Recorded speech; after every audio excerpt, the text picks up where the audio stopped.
ओम नमः सिद्धेभ्यः शुद्धात्मने नमः। नमो जुणाणम। सभी को सादर शुद्धात्म वंदन। आज आषाढ़ शुक्ला दशमी का यह शुभ मंगल पावन दिवस है और शाश्वत पर्व अष्टानी का महापर्व के शुभ मंगल अवसर पर आज जो यह संदेश हमें प्राप्त हुआ है, यह वस्तु के पक्षातिक्रांत होने के स्वरूप को बताने वाला है। किस प्रकार से वस्तु का स्वरूप पक्षातिक्रांत है, यानी कि पक्ष के व्यामोह से रहित, उसे कहा पक्षातिक्रांत। अतिक्रांत यानी उससे रहित होना। तो यहाँ पर का मूल संदेश पहले हम पढ़ते हैं। यह समयसार जी की गाथा 182 के आधार से लिया गया है। यहाँ पर लिखा है कि मैं आत्मा शुद्ध है, अशुद्ध है, बद्ध है, मुक्त हूँ, नित्य हूँ, अनित्य हूँ, एक हूँ, अनेक हूँ इत्यादि प्रकारों द्वारा जिसने प्रथम श्रुत ज्ञान द्वारा ज्ञान स्वभावी निज आत्मा का निर्णय किया है, ऐसे जीव को तत्व विचार के राग की जो वृत्ति उठती है उससे वह रहित है, वह भी दुखदायक है, आकुलता रूप है। तो यहाँ पर क्या बताना चाह रहे हैं कि जो विकल्पों की उत्पत्ति है वह दुखदायक है। विकल्प कैसे हैं? आकुलता के स्वरूप है। तो आकुलता जहाँ पे है वहीं विकल्प है और वहीं पर दुख है। तो जीव कैसा है? आकुलता से रहित है, सुख स्वरूप आत्मा है। तो इस प्रकार यहाँ पर इसका स्वरूप बताया। अब पक्षातिक्रांत शब्द का यदि हम शाब्दिक अर्थ देखें तो पक्ष से परे या फिर दोनों पक्षों से परे, यह शब्द जैन शासन में ही उपयोग किया जा सकता है, क्योंकि विशेष रूप से आचार्य कुंद देव ने उनकी जो पंच परमागम रूप रचना है उसमें समय सारजी में इसका बहुत ही विस्तार से वर्णन यहाँ पर देखने को मिलता है कि तत्व जैसे कोई जीव भी एक तत्व है ना। वैसे तो सामान्य रूप से 6 तत्व है और वैसे अनेक तत्व है, 6 भी हैं, 7 भी है, 9 भी कहे जाते हैं और वैसे अनंत तत्व है। तो जो तत्व है उसमें जीव तत्व मुख्य है। तो किसी भी द्वैत या फिर बद्ध अबद्ध, नित्य अनित्य, एक अनेक, इस प्रकार से जो पक्ष का व्यामोह है उससे रहित यह मेरा जीव तत्व है। तो यहाँ पर कहा कि जीव में कर्म बंध है, वह जीव में कर्म अबद्ध भी है। इस प्रकार के दोनों विकल्प नए पक्ष ही है। जो व्यक्ति इन दोनों नए पक्षों का उल्लंघन कर देता है यानी अतिक्रम कर देता है, दोनों को छोड़ देता है, वह समस्त विकल्पों का अतिक्रम करके स्वयं निर्विकल्प होकर एक विज्ञान घन स्वभाव रूप होकर साक्षात समयसार होता है। समयसार यानी अपना निज शुद्धात्म, अपने स्वरूप को प्राप्त करता है। तो जो व्यक्ति जीव में कर्मबद्ध है उसे ऐसा विकल्प करता है कि वह जीव में कर्म अबद्ध भी है, यानी वो दोनों रूप से विकल्प करता है। तो यहाँ पर कहा कि ऐसे विकल्पों से पार वह जीव है, शुद्ध जीव। इसीलिए जो व्यक्ति समस्त नए पक्षों का अतिक्रम करता है वह समस्त विकल्पों का अतिक्रमण कर देता है, क्योंकि एक विकल्प छूटेंगे तो उसके साथ सारे ही विकल्प छूट जाएंगे। तो यहाँ पर कहा कि वह समस्त विकल्पों का अतिक्रम करके वह अपने निशुद्धात्मा को प्राप्त करता है और साक्षात अपने शुद्ध स्वभाव को अनुभव करता है।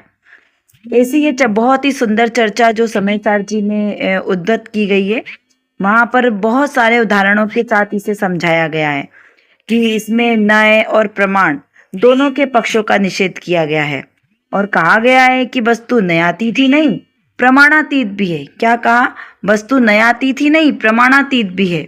नए पक्ष के विकल्प से भी पार है और प्रमाण के विकल्प से भी पार है, सब प्रकार के विकल्पों से पार है।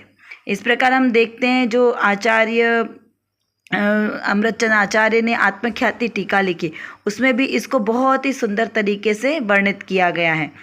जैसे कोई वस्तु एक है, अनेक भी है, कोई बंधा है तो कोई बंधन से रहित भी है। तो बहुत सुंदर वहाँ पर एक छंद है, उसको हम पहले समझते हैं कि एक कहे ना बंधा दूसरा कहे बंधा है, किंतु यह तो उभय नयों का पक्षपात है। पक्षपात से रहित तत्ववेदी जो जन है, उनको तो यह जीव सदा चैतन्य रूप है। इसका क्या अर्थ है कि एक नए का पक्ष है जो जीव कर्मों से बंधा है और दूसरा नए पक्ष है जो जीव कर्मों से बंधा नहीं है, बंधन से रहित है। इस प्रकार चिद स्वरूप जो जीव आत्मा है उसके संबंध में दो नयों का पक्षपात है, किंतु जो तत्व वेदता है इन दोनों पक्षों से रहित है। वो कैसा है? चित स्वरूप जीव सदा चैतन्य स्वरूप ही है, यानी दोनों पक्षों से रहित चैतन्य स्वरूप। इस प्रकार से यहाँ पर कहा है, यहाँ पर आत्मा को शुद्ध भी कहा है, अशुद्ध भी कहा है। तो ये दोनों इसी प्रकार से यहाँ पर इनको समझना कि आत्मा मुक्त है और बंधा भी है कर्मों से, नित्य भी है और अनित्य भी है। एक अकर्ता कहे दूसरा कर्ता कहता, किंतु यह तो उभय नयों का पक्षपात है। एक अभोक्ता कहे दूसरा भोक्ता कहता, किंतु यह तो उभय नयों का पक्षपात है। पक्षपात से रहित तत्ववेदी जो जन है, उनको तो यह जीव सदा चैतन्य रूप है। एक कहे ना जीव दूसरा कहे जीव है, किंतु यह तो उभय नयों का पक्षपात है। पक्षपात से रहित तत्ववेदी जो जन है, उनको यह जीव सदा चैतन्य रूप है। एक कहे ना सूक्ष्म दूसरा कहे सूक्ष्म है, किंतु यह तो उभय नयों का पक्षपात है। एक कहे ना हेतु दूसरा कहे हेतु है, किंतु यह तो उभय नयों का पक्षपात है। एक कहे ना कार्य दूसरा कहे कार्य है, किंतु यह तो उभय नयों का पक्षपात है। एक कहे ना नित्य दूसरा कहे नित्य है, किंतु यह तो उभय नयों का पक्षपात है। पक्षपात से रहित तत्ववेदी जो जन है, उनको तो यह जीव सदा चैतन्य रूप है। इस प्रकार से जो तत्ववेदी जीव है, यानी मैं जो चैतन्य स्वरूप आत्मा हूँ, उसे कैसा विचार करना है, ऐसा यह निर्णय करना है कि मैं निशुद्धात्मा जो ज्ञान स्वभावी आत्मा हूँ वह कैसा है, वह इन पक्षपातों से रहित है, एकमात्र मैं निशुद्धात्मा। तो इस प्रकार से निर्णय करते हुए वह एक पक्ष जो नए का पक्ष है उसको छोड़ता है कि जीव भात है तो दूसरे नए का पक्ष है, जीव भात नहीं है। इस प्रकार चित स्वरूप जीव के संबंध में ये दोनों नयों का पक्षपात है। किंतु जो तत्ववेदी है पक्षपात से रहित तत्ववेदी यानी मेरा जो निशुद्धात्मा है वह कैसा है, इन पक्षों से रहित है। तो इस प्रकार से समयसार जी ग्रंथ में तो बहुत ही विस्तार से वर्णन आया है। करीब 20 छंदों में यह कहा गया है कि आत्मा कैसा है, बद्ध है, अबद्ध है, मूढ़ है, अमूढ़ है, रागी है, अरागी है, द्वेषी अद्वेषी है, करता है अकर्ता है, भोक्ता है अभोक्ता भी है, जीव है तो अजीव भी है, सूक्ष्म है तो सूक्ष्म और है, कारण है तो अकारण भी है, कार्य है अकार्य है, भाव है अभाव है, एक है अनेक है, शांत है तो अनंत भी है, नित्य है तो अनित्य भी है, वाच्य भी है अवाच्य भी है, नाना है तो अनाना भी है, चैत्य है तो अचैत्य है, दृश्य है अदृश्य है, वैद्य है अवैद्य है, भात है अभात है। इस प्रकार से वहाँ पर बहुत ही सुंदर वर्णन किया है। तो यहाँ पर मूल बात क्या है कि ये विकल्पात्मक है। ये सारे नए पक्ष कैसे हैं, विकल्पात्मक है। तो जो आत्मार्थी जन इन विकल्पों को छोड़कर इन विकल्पों के माध्यम से जो अपने वस्तु स्वरूप का निर्णय कर लेते हैं, तत्व का निर्णय करते हैं, इन नए कथनों का भी पक्षपात छोड़कर वो क्या करते हैं, अपने चित्त स्वरूप अपने आत्मा को अनुभव करते हैं। तो वो जो आत्मा को अनुभव करते हैं तो वहाँ पर क्या होता है, आकुलता का, दुख का नाश होता है। जब आपने अपने आत्मस्वरूप का ध्यान किया तो वहाँ पर आकुलता नहीं है। और इन पक्षपातों में यदि हम पढ़े तो वहाँ पर आकुलता ही आकुलता है, दुख स्वरूप वहाँ पर है। इस प्रकार इस आज के संदेश का अर्थ निकलता है। चलिए अब देखते हैं आज की रत्नकणिका में कौन सी विशेष बात आई है। यहाँ पर लिखा है कि क्या आत्मा की पहचान होते ही वीतरागता हो जाती है? क्या कहा कि क्या आत्मा की पहचान होते ही जीव को वीतरागता हो जाती है?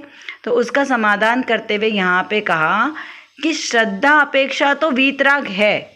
जैसे ही आत्मा की पहचान हुई तो श्रद्धा की अपेक्षा से तो वहाँ पर वीतरागता प्रारंभ हो गई, क्योंकि जब आत्मा की पहचान हुई तो वो गुणस्थान कौन सा हो गया? चतुर्थ गुणस्थान, और वहाँ पर वीतरागता प्रारंभ हुई, आंशिक वीतरागता। ज्ञानी को अस्थिरता के कारण राग द्वेष होता है। वह यद्यपि उसके ही पुरुषार्थ का दोष है, तथापि वह उसे पुरुषार्थ के दोष को अपने स्वभाव में नहीं मानता। ज्ञानी को तो राग रहित ज्ञान स्वभाव में ही एकत्व बुद्धि है, राग में नहीं। इसीलिए ज्ञानी को परमार्थ से राग होता ही नहीं, अपने स्वभाव की एकता ही होती है। ऐसे धर्मी जीव की दशा यहाँ पर बताई गई है। नहीं, यहाँ पर इसका अर्थ इस प्रकार लेना है कि श्रद्धा की अपेक्षा से वीतरागता है, कि जब अपने स्वरूप का श्रद्धान हुआ तो वहाँ से वीतरागता प्रारंभ हुई।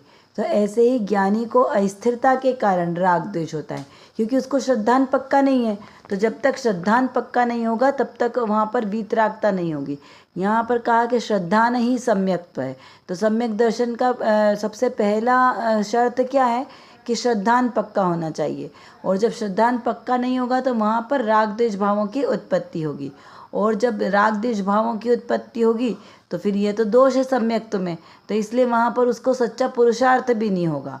इसलिए यहाँ पे कहा कि उसके पुरुषार्थ में दोष लगेगा। और इस प्रकार यदि हम उसका स्वभाव मान लें, पुरुषार्थ के दोष को अपना स्वभाव मान ले, तो यह तो फिर ज्ञान का जो ज्ञान स्वभाव है वो राग मिश्रित कहलाएगा। और जिस जीव का श्रद्धान पक्का नहीं है वो अज्ञानी जीव कहलाएगा। तो अज्ञानी जीव का पुरुषार्थ पे भी पक्का विश्वास नहीं होता, उसमें भी वहाँ पर उसे संशय बना रहता है, यानी निशंक नहीं होता। सम्यक दृष्टि होगा वो निशंक होगा, उसे अपने स्वभाव का सच्चा श्रद्धान होगा कि मेरा आत्मा का स्वरूप ऐसा ही है जैसा सर्वज्ञ देव ने बताया। तो ज्ञानी को तो राग रहित ज्ञान स्वभाव में ही एकत्व बुद्धि होती है, और जो अज्ञानी होगा उसे पर द्रव्यों में एकत्व बुद्धि रहती है, शरीरादिक द्रव्यों में एकत्व बुद्धि रहती है। शरीरादिक पर द्रव्यों और उनके संयोगी भावों में ममत्व बुद्धि रहती है। पर के कार्यों में कर्तत्व बुद्धि, भोक्तत्व बुद्धि, इस प्रकार के चार जो मिथ्या बुद्धियाँ हैं वो उसका उसे सद्भाव होता है। तो उसका पुरुषार्थ भी कैसा है? उस रूप मिथ्यात्व का पुरुषार्थ चलता है, इसीलिए उसे वहाँ पे वीतरागता नहीं गई। वीतरागता सच्चे श्रद्धान के साथ आएगी। क्यों? क्योंकि जब श्रद्धान पक्का होगा तभी तो जीव को पता चलेगा कि मैं कौन हूँ। और जब मेरा खुद का स्वयं का श्रद्धान ही पक्का नहीं है तो जो उस रूप जो आचरण होगा वो भी मिथ्या ही होगा, कि उसका ज्ञान भी मिथ्या ही होगा। तो इसलिए वहाँ पे ज्ञान को सम्यक ज्ञान नहीं कहा, वहाँ पे वीतरागता नहीं कही। यहाँ पर जो आत्मा का स्वभाव है वो कैसा है? स्व और पर दोनों को जानने वाला है, स्व पर प्रकाशक वाला स्वभाव है। तो इसीलिए यहाँ पे ज्ञानी को परमार्थ से राग होता ही नहीं है। क्या कहा? परमार्थ यानी निश्चय से, क्योंकि जो ज्ञानी जीव होगा उसको राग नहीं होगा। भले ही आपको वो ज्ञानी जीव राग करता हुआ दिखेगा, क्योंकि अभी तो चतुर्थ गुणस्थान की भूमिका है ना, तो वो 6 खंड को भोगता हुआ 96,000 रानियों के साथ रहता हुआ ये सब हमें दिखाई देगा, लेकिन फिर भी उसके श्रद्धान में क्या है? राग नहीं है। और दूसरी तरफ देखो, जिसके पास एक भी रानी नहीं है, जिसके पास घर बार भी नहीं है, उसके अंदर में उस पर पदार्थों को भोगने की आसक्ति इतनी है कि उसके पास कुछ ना होते हुए भी वो सारे परिग्रह का सब पर पदार्थों का कर्ता स्वयं को मानता है। तो इस प्रकार यहाँ पर ज्ञानी और अज्ञानी दोनों की दशा को समझना है कि जो अज्ञानी होगा वो पर पदार्थों में एकता करेगा, एकत्व रखेगा, और जो ज्ञानी है वो अपने आत्मा में ही एकत्व स्थापित करता है, पर पदार्थों में उसका रंच मात्र भी एकत्व नहीं होता। इस प्रकार जो आत्मा है वो कैसा है? स्व और पर दोनों को जानता है। स्व को स्वरूप जानता है कि मेरा आत्मा स्वरूप है, और आत्मा के आश्रय से ही सुख की प्राप्ति होगी। और पर रूप से कैसा जानता है? कि मेरा आत्मा इन पर रूप पदार्थों से भिन्न है, अत्यंत भिन्न है। तो यहाँ पर आत्मा को किस अपेक्षा से वो पर को जानेगा? इस पर से मुझे पंडित जी बाबूजी युगल जी की बहुत ही सुंदर चर्चा का स्मरण आ रहा है कि उनकी चर्चा बहुत ही सुंदर और सूक्ष्म चर्चा होती है कि पंडित जी बताते हैं कि कहने को तो हम ऐसा कहते हैं कि जैसे जो 7 तत्व है और उसमें सम्यक दर्शन, इसका नाम क्या है, व्यवहार नय से है। लेकिन वो जो 7 तत्व है उसका यथार्थ श्रद्धान करो। तो समझने के तरीके से हम कैसे बोलेंगे इसे कि ये जो 7 तत्व है, जीव, अजीव, आश्रव, बन, संवर, निर्जरा और मोक्ष, तो इन सब में मेरा आत्मा कौन है, जीव द्रव्य है। और इससे भिन्न अन्य सभी कैसे हैं, वो अजीव द्रव्य है, क्योंकि आत्मा से भिन्न है ना, उसी के भेद है, भेद स्वरूप है। तो इसलिए उनको यहाँ पर आत्मा से भिन्न बताया। ये 7 तत्व के निकट आकर सम्यक दर्शन होता है क्या, हमें विचार करना है। तो जब तक इनको हम है ना माने तब तक सम्यक दर्शन नहीं होगा। कैसे इनको है मानेंगे कि जीव एकमात्र उपादेय है, बाकी सभी जो अजीव द्रव्य हैं वो है या ज्ञेय है, जो मात्र जानने के लिए, जानने योग्य है। इसीलिए इन 7 तत्वों के निकट आए बिना हमें सम्यक दर्शन नहीं हो सकता। सच्चा श्रद्धान, 7 तत्वों का सच्चा श्रद्धान ही सम्यक तो कहा है। तो हमने उनको कहा कि व्यवहार से सम्यक दर्शन किसको, इन 7 तत्वों में है गे उपादेयपने को, उनकी श्रद्धा या उनके ज्ञान को। लेकिन जो व्यवहार में सम्यक दर्शन होता ही नहीं है, तो वास्तव में पहले तो आत्मा का श्रद्धान होगा, उसके बाद जो बाहर की क्रिया होगी वो व्यवहार का नाम पाएगी, है ना। उसके बिना, व्यवहार के बिना तो निश्चय नहीं हो सकता। तो यहाँ पे दोनों प्रकार से सम्यक दर्शन होना है। ऐसे सिर्फ एक से काम नहीं चलेगा कि हमने बस जान लिया 7 तत्वों का श्रद्धान हो गया, हमें उनके स्वरूप को समझ लिया तो श्रद्धान हो गया, इस प्रकार से यहाँ पर नहीं होगा। यहाँ पे 2 प्रकार से कहे, जैसे सम्यक दर्शन, तो सम्यक दर्शन तो केवल एक शुद्धात्मा को ही विषय करता है। जो निश्चय सम्यक तो किसे कहा, जो सिर्फ एकमात्र अपने निशुद्धात्मा को विषय करने वाला है। कैसा कि बस मैं एक हूँ, अहम इक्को खलु शुद्धो, बस मैं एक हूँ और मैं शुद्ध हूँ, ऐसे अपने सिर्फ शुद्धात्मा को जानने वाला वो निश्चय सम्यक दर्शन। और व्यवहार में जिसने हे गे उपादेय किया, भेद रूप जाना कि आश्रव बंध है, संवर निर्जरा, एक देश उपादेय, मोक्ष तत्व परम उपादेय, तो इस प्रकार से जिसने भेद रूप जाना, तो वहाँ पर भेद किया ना स्व में और पर में, तो वहाँ उसे व्यवहार नाम कहा। यहाँ पर विशेष समझने योग्य क्या है कि सम्यक दर्शन 2 प्रकार का नहीं कहा, उसका निरूपण 2 प्रकार से कहा। कभी भी 3 काल में भी सम्यक दर्शन के भेद नहीं होते। सम्यक दर्शन तो एक ही है, क्या आत्मा का सच्चा श्रद्धान होना, वही सम्यक दर्शन है। लेकिन उसको निरूपण करना यानी उसे बताने के तरीके 2 हैं, कि उसे हमने निश्चय से बताया और व्यवहार से बताया। कि भगवान सर्वज्ञ देव की वाणी में कहीं पर भी ऐसा भेद रूप विवक्षा नहीं आई। लेकिन व्यवहार क्यों कहा है, हमें विचार करना चाहिए, क्योंकि हे गे उपादेय का भी जब तक ज्ञान नहीं होगा तब तक हमें सच्चा श्रद्धान नहीं होता, और उसको जाने बिना आत्मा प्राप्त नहीं हो सकता। जब तक हम जो पर वस्तु है, पर वस्तु को है नहीं मानेंगे और जो उपादेय वस्तु को नहीं जानेंगे, तब तक दोनों के बीच में हम सच्चा श्रद्धान कैसे करेंगे। जैसे अमृत भी है और विष भी है, तो जब तक हम अमृत और विष दोनों को उनका स्वरूप जानकर दोनों में भेद ज्ञान नहीं करेंगे, तब तक हमें कैसे पता चलेगा कि ये विष है, ये हमारे लिए सही नहीं है और अमृत हमारे लिए सुखपूर्वक है। तो इस प्रकार दोनों का ज्ञान होना भी आवश्यक है। इसलिए इसका निरूपण इस प्रकार 2 प्रकार से कहा है कि व्यवहार सम्यक्त और निश्चय सम्यक्त। लेकिन उपादेय तो एकमात्र अपने आत्मस्वरूप का ही उपादेय करना है। इस तरह यहाँ पर हमें इसे समझना है कि जो आत्मा की पर्याय है वो आत्मा के भीतर ही होती है। आत्मा की पर्याय कौन सी है, ज्ञान ज्ञान ज्ञान ज्ञान, दर्शन दर्शन, क्योंकि जानना और देखना ये 2 ही कार्य है ना आत्मा को। तो जानने का काम क्या हुआ यहाँ पर कि आत्मा की जो आत्मा है उसके भीतर क्या है, ज्ञान, ज्ञान ही ज्ञान है और ज्ञान की ही पर्याय है। ज्ञान गुण और ज्ञान की पर्याय आत्मा में प्रति समय वहाँ पर उत्पन्न हो रही है और नष्ट हो रही है। ये जब ज्ञान की पर्याय में जानने का काम हुआ, तो वो जो कार्य हुआ वो कहाँ पे हुआ, शरीर में हुआ क्या, नहीं, मेरे आत्मा में ही हुआ। आत्मा के ही सर्वांग प्रदेशों में, आत्मा कितना है, अनंत प्रदेशी आत्मा है ना, तो उसके प्रदेश प्रदेश में, ऐसे कोई एकाध जगह पे नहीं, पूरे आत्मा के प्रदेश प्रदेश में ज्ञान ज्ञान ज्ञान ज्ञान ही भरा है। ज्ञान के अलावा वहाँ पर कुछ नहीं है। अन्य को तो इस प्रकार से समझ में आएगा ही नहीं जब तक हम इस विषय को सूक्ष्मता से नहीं समझेंगे। क्योंकि जिसको इस विषय का ज्ञान नहीं होगा या जो समझना ही नहीं चाहेगा, वो तो क्या बोलेगा कि ये तो सब फालतू की बातें हैं, कि बस ये लोग दिन भर आत्मा आत्मा करते हैं, आत्मा में कुछ नहीं है। लेकिन आत्मा में ज्ञान है, इसका हमें श्रद्धान होगा तो वही सम्यक दर्शन कहलाएगा। इसके अलावा और कोई रास्ता ही नहीं है सम्यक दर्शन प्राप्त करने का। ये भी हमें सच्चा श्रद्धान होना पड़ेगा। जब तक ये श्रद्धान नहीं आएगा तब तक हमारा जो सुख है ना, सुख क्या कहते हैं ना, सुख का खाता ही नहीं खुलेगा। तो फिर हम यहाँ पर विचार करते हैं कि हमें क्या जानना है। उस ज्ञान की पर्याय के द्वारा जो ज्ञेय है, जगत के पदार्थ हैं जो बाहर पड़े हुए हैं, उन जैसा आकार, ज्ञान का आकार स्वयं बनता है। तो उसे क्या कहते हैं? ज्ञानाकार। क्योंकि ज्ञान जानता है ना, तो जो भी हमें पर पदार्थ दिखाई देते हैं, जो हम विचार करते हैं, उस सब का आकार पहले ज्ञान में बनता है, और फिर वो ज्ञान के आकार को जो ज्ञानाकार है उसी से हमें समझ में आता है। जैसे एक चित्रकार है, तो वो क्या करता है? ठीक अपने उसकी नकल करता है। कोई चित्र उसे बनाना हो तो उस चित्र को क्या करता है? वो कॉपी करता है। तो कॉपी कैसे करता है?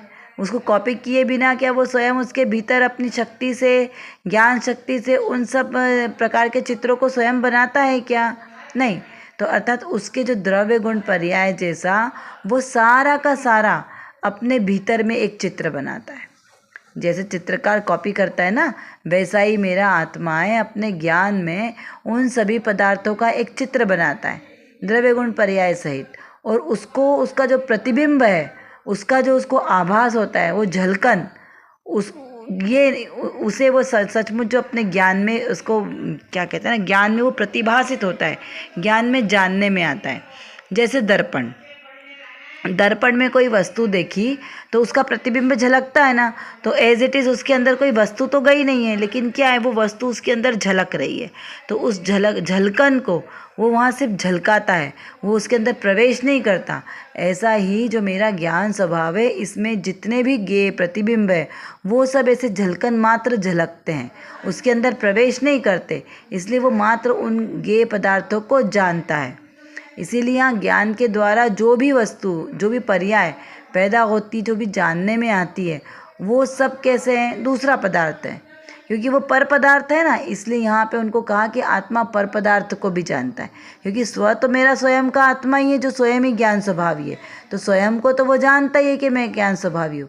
लेकिन ये जो पर पदार्थ जो भी आत्मा के ज्ञान में झलकते हैं, ज्ञानाकार रूप जो परिणमित होते हैं, इन सभी पर पदार्थों को भी वो जानता है। कैसे जानता है? ज्ञान में, झलकन रूप से। तो इसलिए कहा कि आत्मा स्वयं को भी जानता है और पर को भी जानता है। इस प्रकार से यहाँ पर हमको इसको समझना है। तो जब जीव को अपने आत्म स्वरूप की पहचान होती है तो वो जीव कैसा होता है? वीतरागी हो जाता है। और जब जीव को अपने आत्म स्वरूप की पहचान नहीं होती, यथार्थ श्रद्धा नहीं होता है, तो वह जीव रागी, द्वेषी, मोही कहलाता है। और राग द्वेष मोह से संसार बनता है, क्योंकि मोह राग द्वेष को क्या कहा? भाव कर्म कहा। और भाव कर्म के आश्रय से द्रव्य कर्म बनते हैं, और द्रव्य कर्म के आश्रय से नौ कर्म आदि मिलते हैं। या फिर ये कहो कि नौ कर्म के आश्रय से द्रव्य कर्म बनते हैं और द्रव्य कर्म से भाव कर्म बनते हैं। ये तीनों ही कर्म एक दूसरे के आश्रय से बनते हैं, यानी कि राग रूप प्रवृत्ति संसार का कारण है। यदि हमने अपने स्वरूप को सही तरीके से, यथार्थ तरीके से नहीं जाना, पहचाना, तो वहाँ पर वो राग की दशा हमारी संतति चलती रहेगी। जो अनादिकाल से राग अवस्था हमारी है, चलती आ रही है, वही संतति चलती रहेगी। अब अगर किसी जीव को अपना कल्याण करना हो, सच्चा सुख प्राप्त करना हो, दुख से निवृत्त होना हो, सुख को प्राप्त करना है, तो उस जीव को क्या करना है? पहला उसे आत्मा का श्रद्धान करना है कि मैं आत्मा हूँ और मैं सुख स्वरूपी आत्मा हूँ। तो जिस दिन उसको यह अपना आत्मा का श्रद्धान होगा कि मैं सुख स्वरूपी आत्मा हूँ, वहाँ से उसकी वीतराग दशा का प्रारंभ है। और पूर्णता कहाँ होगी? 13वें 14वें गुणस्थान में, या 10वें गुणस्थान से भी वीतराग की पूर्ण दशा का गुणस्थान कहा, पर वो किस अपेक्षा से कहा? छपक श्रेणी की अपेक्षा से कहा कि वहाँ से फिर नहीं हो।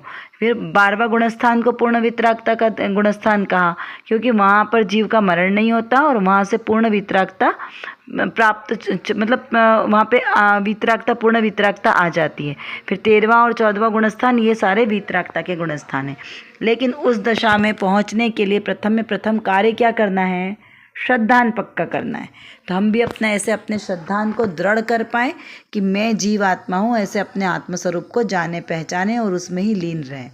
चलिए अभी कुछ प्रश्नों के माध्यम से हम थोड़ा सा विचार और करते हैं। पक्षातिक्रांत क्या है, इसका क्या अर्थ समझना। पक्षातिक्रांत, मेरा आत्मा किस प्रकार से पक्षातिक्रांत है। जो शुद्ध द्रव्य है वह पक्षी से रहित है, तो किस प्रकार से इसका विचार करें। जैसे कोई एक भी है और अनेक भी है, नित्य भी है अनित्य भी है, तो इस प्रकार से दो विरोधाभास एक साथ कैसे हो सकते हैं, इसको हमें विचार करना है। वीतराग कैसे बनते हैं, वीतरागी कैसे बनते हैं, इसका विचार करें। नए श्रुत ज्ञान में होते हैं या केवल ज्ञान में होते हैं। आत्मा स्व पर प्रकाशक है, तो किस प्रकार से आत्मा स्व पर प्रकाशक है, इसका विचार और चिंतन कीजिए। कर विचार तो पाम, हम जितना विचार करेंगे उतना ही हमारा विषय क्लियर होगा, क्योंकि हमारे पास समय की कमी है और जानना बहुत ज़्यादा है। और किसको जानना है, अपने ही ज्ञायक स्वभाव को जानना है। तो जब तक हम अपने इस ज्ञायक स्वभाव को नहीं जानेंगे तब तक हमारा कोई भी कार्य सिद्ध नहीं हो सकता। तो एकमात्र जो मेरे अंदर मतलब मेरे आत्म स्वभाव में जो ज्ञान नाम का विशेष गुण है, इस गुण को एकमात्र अपने ज्ञायक स्वभाव को जानने में लगाएं तो निर्विकल्प दशा की प्राप्ति होगी। और इस निर्विकल्प दशा के ही आश्रय से हमें शाश्वत सुख की प्राप्ति होगी।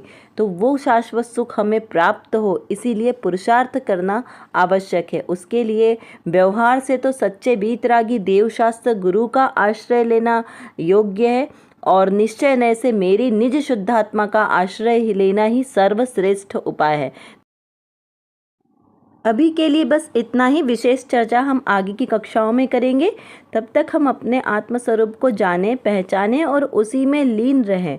इसी विशेष मंगल भावना के साथ आप सभी को सादर जय जिनेंद्र।